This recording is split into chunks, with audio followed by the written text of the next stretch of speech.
Whatever angle you're kind of taking with your page, whatever niche you're in, or whatever topic you're talking about, you want to make sure that when you're logged in on that account, that's the only type of content that you're tapping on, engaging with, or watching. And here's the reason why.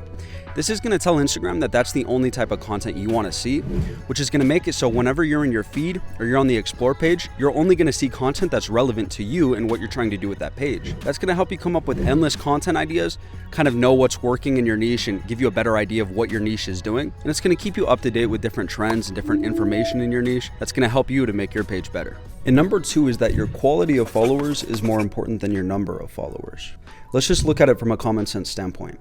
If you've got 10,000 followers that don't really mess with you that heavy, you're not going to be able to make a dime off that following. If you've got 500 people that actually rock with you, even though that's a smaller number, you're going to have an easier time monetizing and possibly even making a living off of that following.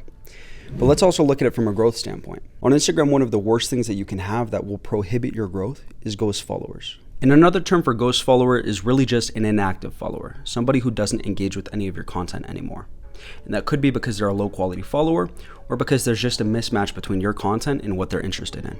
But either way, that decrease in engagement because they're not engaging with your content but they're following you, that's going to lower your engagement rate and it's going to hurt your ability to grow in the future on Instagram. Number 3, use the follow for follow method.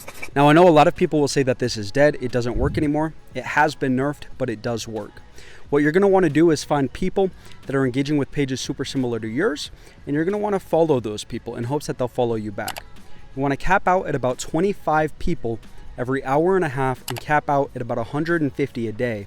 Don't do more than that, otherwise you'll get in trouble. But this is a great way to get you those first few thousand followers.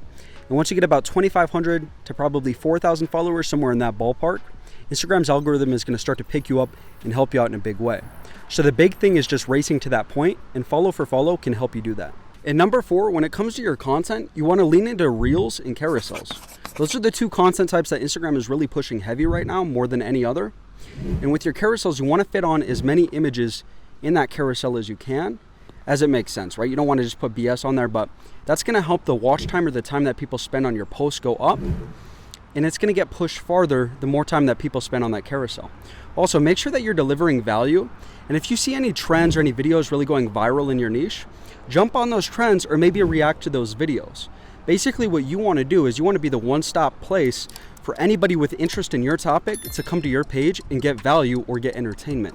Number 5, and this can't go understated, is you got to figure out your value proposition. What makes you unique and worth following? And I'll give you guys a sort of unrelated example.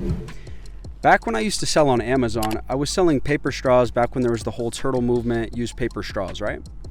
And I couldn't compete price-wise with a lot of these people. They were selling bundles of 200, 100, 500 straws, and their prices were just so low I couldn't beat them. But I said, hey, you know what I can do different than these guys? I can bundle my straws so you only have to buy 25 at a time, and I'm going to make the packaging a little bit better. Yes, my pricing is going to be higher, my pricing is going to be premium, but I differentiated myself and made it so a lot of people actually bought from me instead of the people that had the better price for more straws.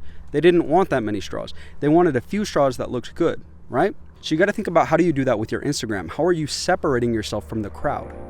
Number 6 is that you want to optimize for conversions.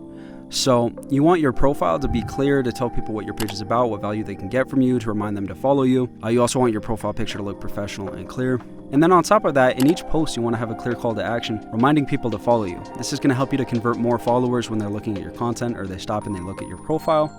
Because why wouldn't you want to optimize and get more followers? And number 7 is going to be take advantage of hashtags. You know, people say that hashtags are dead in 2022. That's not the case. They're not as good as they used to be, but it's still a way to get extra exposure, extra engagement on your posts, which is going to help you in the long run.